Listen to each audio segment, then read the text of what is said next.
Well, again, everyone, thanks for joining us. Today, we're going to be talking about some of the specific lessons we've learned around family dynamics when we get kids and cold brought together out on snowshoe trails.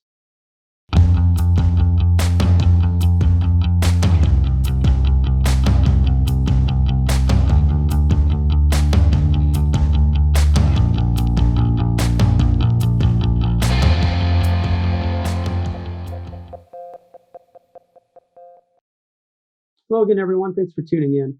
We wanted to do one more bonus video around our snowshoeing series because there's really one more topic that we realized we needed to discuss. And that is some of the lessons that we've learned as we've gotten our kids out on the snowshoeing trails. There's some dynamics that crop up that you just don't have to deal with when you've got warm weather or you're only out with a group of adults. And so we really just wanted to have an honest conversation about some of the mistakes and lessons and adaptations we've been experiencing as we've gotten out in the cold. So my wife, Christina, has decided to join us. Say hi. Hello. And we're going to be having a conversation about what we've observed and what we're doing to sort of set ourselves up for more success and the kids for more success as we get out on the winter trails. The first thing that we've noticed for sure is that we move a heck of a lot more slowly. I think we kind of intellectually understood that that was going to be the case, but it's been entirely different from an experience perspective. Yeah, and not just that we're going to move slower because the boys are with us, but that the boys are going to move slower. Mm-hmm. They wanted to stop a lot more. They were not as comfortable, and so that manifested as a lot more needs and breaks and wants. It was harder to get and keep them motivated.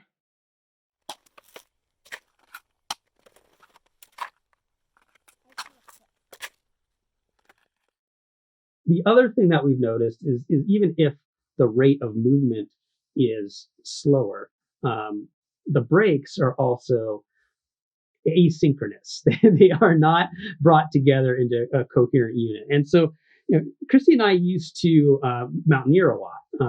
We've been to Ecuador. I've been to Denali. We've done some really high peaks. And one of the keys about resting on high peaks is that when the group stops, everyone does something productive. And that's a 30-second conversation with adults.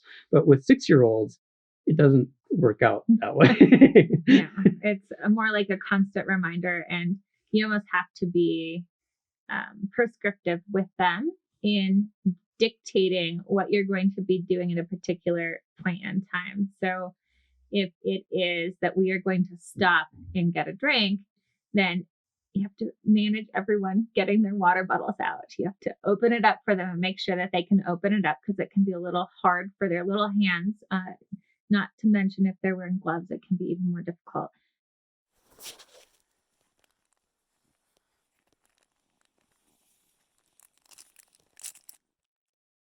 And you mentioned, another component of it. Not only are you taking more breaks because you're not doing all the stuff at the same time, the breaks are also longer because you're having to deal with getting gloves off and unzipping, the water bottle cozy before you get the water out. And, it's harder to rip the packaging on the food that you've got. Everything is just slightly more difficult. And so everything would take longer anyway, even if you were doing it at the same time. But add in not doing it at the same time too, and all of a sudden, you're standing around an awful lot.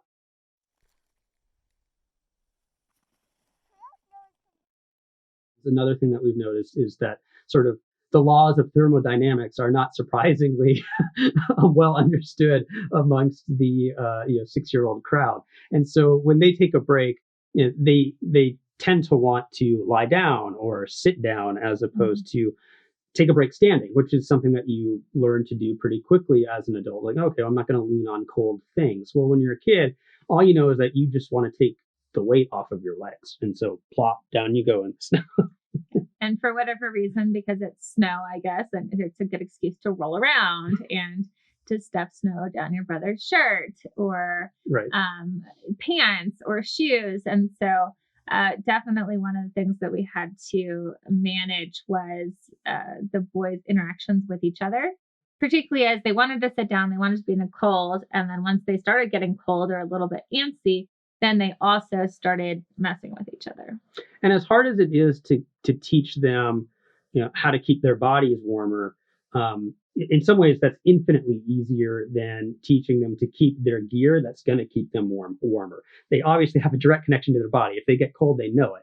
But teaching them not to take their jacket off and throw it in the snow, or, and this really happened, put your gloves wrist cuff down in the snow. So now you filled up your glove with snow. He puts his hand into the glove and he freezes his hand. That's a lot harder to do. And so we have to talk actively and demonstrate actively as we're providing this instruction. Hey, once you take your jacket off, stuff it in your pack and we'll pull it back out when it's time to go again.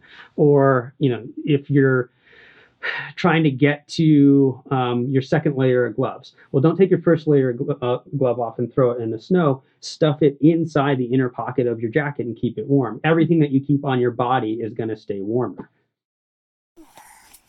I'm exhausted.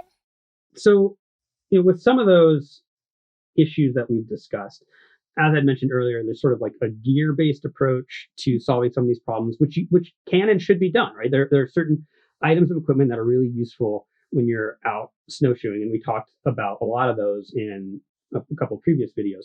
But there's also sort of a mental approach that, particularly as parents, we need to show up slightly differently in order to make sure that everyone's having a successful outing. So we're going to talk a little bit about both of those. First, just from the gear perspective, right? So we have to dress a lot warmer. Mm-hmm. Yeah, I tend to get very cold, so I'm not the biggest fan of winter climbing. But if you have the right gear, it makes it a lot easier. So I think one thing that we did well this last time is I had my inner glove, or liner glove, and then I had the outer mitten. And then my outer mitten it also has a little zipper where you can put in a hand warmer.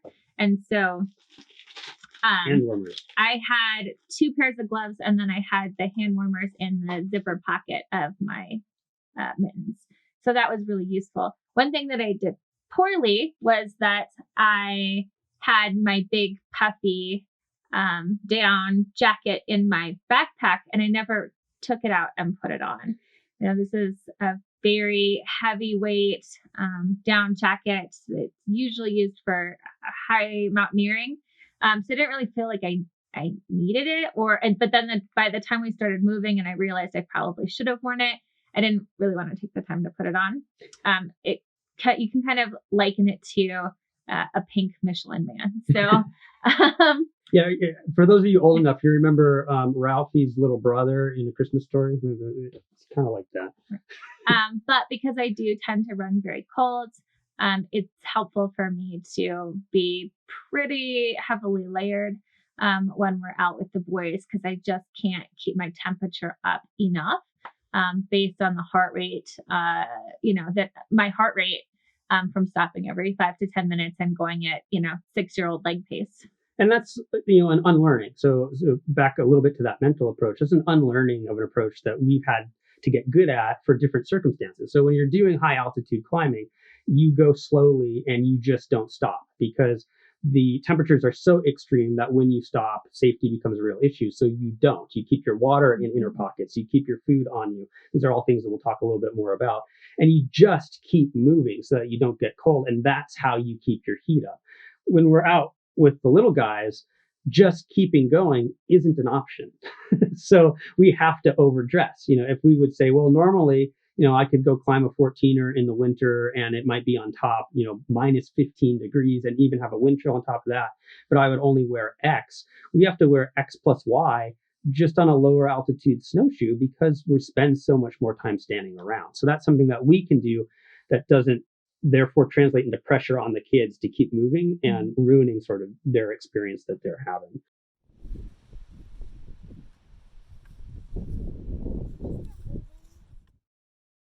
Drinks we talked about, and we mentioned the cozy here. This is, and I'd mentioned this in one of the previous videos as well, this is the Outdoor Research water bottle parka size 1. It comes in 3 different sizes. It's got a taller, skinnier one and a wider, squattier one. This fits your typical 1 liter Nalgene-esque bottle. But we always bring hot drinks and we always keep them in those, which is more than enough for a day trip. If you're going to be out for multiple days, you might need an actual thermos with 2 different walls, but this will do just fine on a day trip and keep your drinks actually pretty piping hot. So we make sure that we do that. We had mentioned the food. This is a lesson from that high altitude climbing. Keeping your food on your person for 2 reasons, right? For one is that if that food freezes at all, and it's really hard to find food that has literally zero moisture content, even your granola bars, right? It's going to have some chocolate in it or some peanut butter in it or something with a little bit of moisture that can freeze. Biting into that can be really difficult and chewing it even harder. I've gotten sore jaws more than once trying to eat in the wintertime when I'm out on the trails. Keeping them on your body and they stay warm and pliable and you can actually enjoy eating them. But the other thing is it takes a lot less time to dig in and get that stuff out. If you're bearing things in the bottom of your pack or they're underneath 2 zippers in your hood of your backpack, you got to get the gloves off, or maybe even the liner gloves if you're the kids and you have a hard time manipulating things and that exposes your hands to cold. There's all sorts of things that it just makes it a lot easier if you just stuff your hand in your pocket, pull out a waffle or an energy bar and rip into the packaging and eat. We find that actually, or maybe I find that I can eat on the move that way a lot easier as well. Knowing that we've probably stopped 3 or 4 times already and I don't feel like stopping again and I can just munch as we're going. That's another benefit of that. But keeping your food on your body becomes actually kind of a big deal.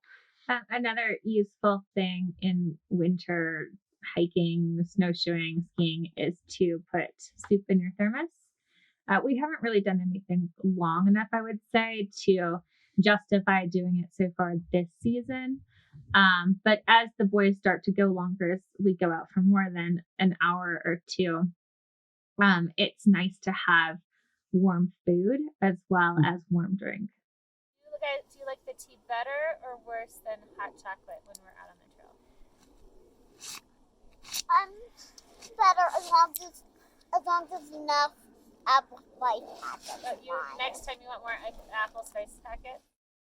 We've mentioned the hand warmers and the toe warmers. You don't have to have a zipper pocket specially designed for your mittens or your gloves in order to use those. You can just stuff them into the pockets of your coat, stick your hands in when you need to.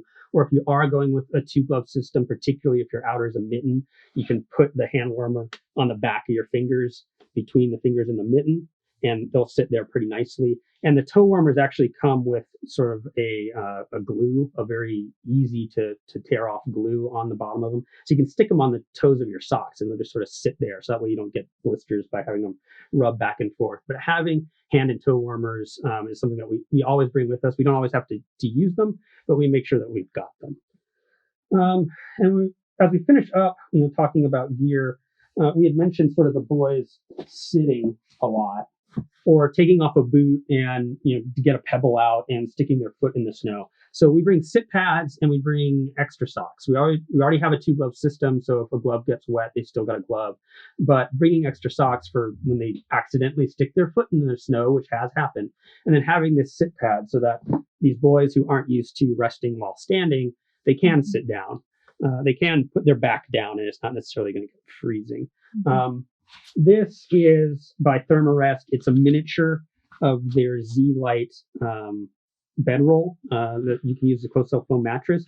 You don't have to get explicitly a smaller sit pad. We find this is a lot easier to carry. It's obviously lighter. It's small enough that it fits in the pack, which is why we have one. But you can certainly bring your bedroll if you need to, or cut a square out of any closed-cell foam that you can purchase for $10. They're actually pretty cheap if you get just some of that blue foam that you can find at like an REI or something. But having a sit pad actually becomes somewhat of a big deal when it comes to keeping the kids warm. We had mentioned in a couple different spots as we were talking about the gear, different ways that we have to approach snowshoeing mentally as we go out with little guys. And we talked about that sort of explicitly with this mountaineering background, and you just don't stop and going, well, no, now we're going to stop. But we wanted to delve a little bit deeper into how we set ourselves up to be successful so that we can help set up the kids to be successful when it comes to being outside. And I think one of the things that you wrote down, you scribbled some notes after one snowshoeing trip, was it's hard to keep the kids and the wife and the husband and the dog all happy at the same time. And so I think there's a little bit to that, right? That one is acceptance, but then the second is like, well, how do you mitigate that to the extent possible. Yeah, I think what I really meant in that was keeping everyone's temperatures at a comfortable level as you go through the hike. For me, historically, I don't like to stop and take breaks, or if I do, a minimal amount, I tend to like to take my breaks standing, and that is not how the boys take breaks. So I tend to dress accordingly to that, would be to say that constantly on the move, not sitting and settling, and taking big breaks. So I don't like to have that big shift in temperature that occurs when you spend a long time sitting on the ground or just taking a break. And that's true both in summer and winter. So in that case, I tend to need more layers when I'm with the boys. Jason, and just being a female, I tend to run colder. So I need more to stay warm or stay comfortable than maybe that Jason or the boys need. The other thing I would say is that my heart rate doesn't get up high enough to really keep me warm when we're snowshoeing with the boys. Unless, they're having a really good day, but let's just assume they're having an average day. I'm not going to be breaking a sweat by any stretch, nor should you in the winter, but really not getting my body to, or my heart rate up to get my body temperature up. So can't use that as much to help regulate body temperature. Whereas if you're hiking or climbing with a group of adults in the cold, you can really adjust your speed to modulate what your temperature is. And we talked a little bit about mitigating that, obviously, with the way that we dress and dressing warmer than we would otherwise. But then the other part of that is an adjustment, an approach, right? One is accepting the fact that we're going to stop, but then also normally, particularly with kids, we're going to hike in a group, a pretty compacted group, in warm weather months in particular. A, we enjoy each other's company, but B, it's generally safer if you're right around each other. But in the wintertime, we allow ourselves I guess you could say, the luxury of sort of splitting off into twos. I'll take one of the kids and Christy will take one of the kids, and we'll stay within line of sight, but we might get 100 yards, a couple hundred yards apart. If one group is just, one child is feeling up to it and they want to move and Christy's getting cold, she can go with that kid and they can tear off and break trail and do all those things that will help generate some body heat and keep everyone warm and comfortable. And myself and the other kid will lag back. And that's totally okay, as long as we make sure that we do have that line of sight in order to communicate. We know where each other are at all times. But normally that's not something you do, split up groups, but that's something that we allow ourselves to do. And also, we're out with 6-year-olds on really level snowshoeing trails. The objective hazards are pretty low, so that the likelihood that we're going to end up in some sort of difficult situation where we need to help each other out is actually way smaller than the likelihood that one of us is just going to get really freaking cold. So let's deal with the really freaking cold part, and we do that by splitting up.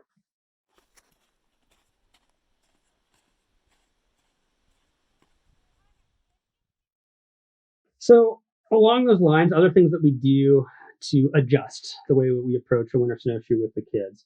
Part of what we're trying to do is get the kids to find that appropriate acceptance of discomfort.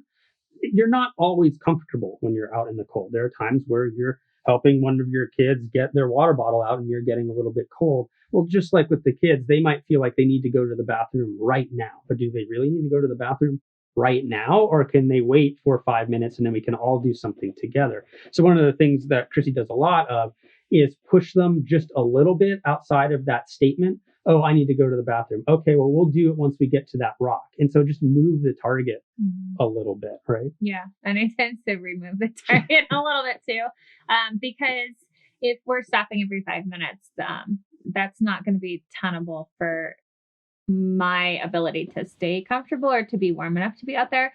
And we also, at least this last time in particular, ran into problems with the dog as well, that he was not comfortable with stopping as much as they wanted to stop.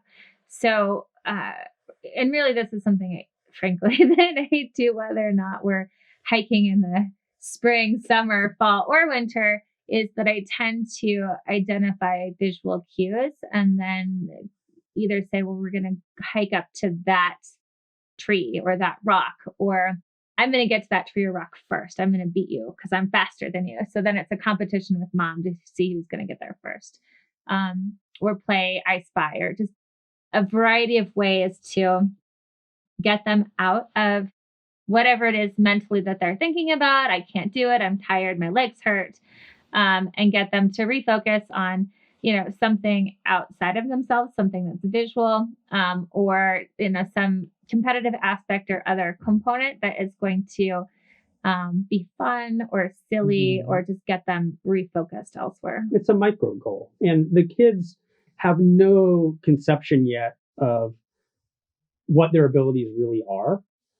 So as you get more and more into the outdoors, and as my tenure has grown, being in the outdoors, like there's still a gap for me between what I think I can accomplish and what I actually can accomplish, but it gets smaller as I find my limit. The kids have no concept. Like, as soon as I'm uncomfortable, then, this must be too hard for me. And it is clearly not. And so how do you edge them forward? Not in such a way that they dread going out, that it's now a death march and like, oh, I really hated every moment of this, but just pushing the envelope in these micro ways. Oh, you need to have a snack? We can do that once we get to that tree. And so all you've done is reset the goal 2 minutes, but they've pushed 2 minutes beyond where they otherwise would have just stopped. And so we do a lot of those little micro adjustments. We practice that when we're training as well. So if we take the boys out running, they'll start to complain, I'm tired, or my legs hurt, or, they'll start to get uncomfortable when they're running. And they do, 2-minute intervals as they're running. But, we push it a little bit and have them run for another 15 seconds or, just some tiny amount more than what they're comfortable with, so that they get the idea that you have to keep pushing a little bit and you don't always get to be comfortable. They know now, or they'll recite back to us that you grow when you are uncomfortable, not when it's always easy.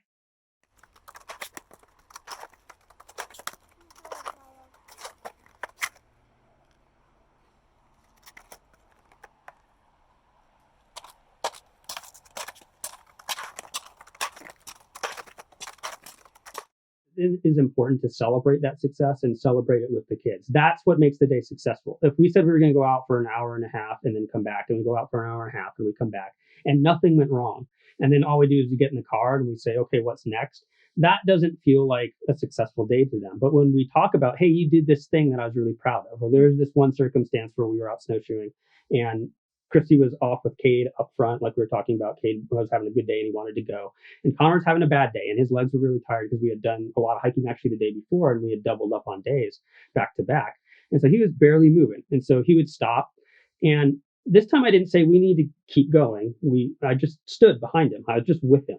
And so he'd stop and he'd rest on his feet, which is pretty rare for him, for 20 seconds. And then he'd go again. He'd go another 50 steps, and then he'd stop and I'd wait with him, and then he'd go again. And so at the end of the day, I commented to him about how proud I was of him, that he decided in his own mind that he was going to keep going, that I didn't have to prod him. He didn't need an external stimulus to keep going, that he just said, okay, I'm going to keep going. I want to get to where Mom and Cade are at this rest area that I know is up around the corner. And so I'm going to keep going. So celebrating those successes. It was a good day. We were out for an hour and a half. You guys experienced, the quiet and the powdery snow and out with the family. And we talk about very actively, we talk about on the drive back, the things that we thought went really well during a trip. I think the other thing to think about is you want to start with something that they did well. If there is a conversation that needs to happen around something that needed to change or behavior, or why something didn't go the way we needed it to, like sticking gloves upside down in the snow and it was cold, then we talk about that. And then we try and round it out by moving it back to positive aspects of the day. So that concept of putting your criticism or critique or learnings in the middle, sandwiched between, positive aspects of the day, so that you're starting and finishing the conversation feeling good about what you accomplished. That's right out of your HR department. Any of you who work for big companies, you've heard that somewhere from your HR department. Well, it actually works. And it's important to do with little kids, is that we talk about to success. And then, yes, if there's an opportunity to correct something, we talk about that. We have to talk about those things, but then come back around to how much fun we have being out with the boys. And that also keeps us right too, right? It reinforces for us what success looks like. And really, success for us is being out with the boys and watching them start to adopt this love of being outdoors. That's really what we want out of it. We want them to love being moving outside. So if we can formulate our own conception and talk about success in that context, then it's going to be a really positive experience for everybody. Yeah, I like it because it's peaceful. Yeah, it's peaceful because not a lot of people come out when it's cold. It's true. But we come out when it's cold sometimes. Yeah, we do. We don't mind the cold, do we? Yeah, we just would dress up. I mean, if you were naked, we would mind, right? Yes. So we won't do that. We'll do no naked snowshoeing. Yeah. Good choice. Good choice. All right, let's go find your brother and your mom. Well, that's it. I hope that you found this video useful. Like I said, we just wanted to have a candid conversation about some of the things that maybe we tripped up on along the way, or some things that we have to reinforce for ourselves as we get our kids outside and in the cold. It's just a different animal. And so we wanted to make sure that we shared some of that. So if you found this at all useful, please hit that like button. And if you have been out in the cold winter months with your family and you've got some tips and maybe mental tricks for yourselves or for your kids that you find have been really successful in making sure that your family enjoys the outdoors, drop those in the comments. We'd love to get a conversation going about those. If you want to be alerted to the new Short Guys Beta Works videos as they're released every Monday morning, you can subscribe and ring that bell. And as always, if you've got ideas or suggestions for content you'd like to see, you can put those in the comments too, because we want to keep producing content that is the most helpful for you. In the meantime, keep on getting out and keep on getting more out of that big outside.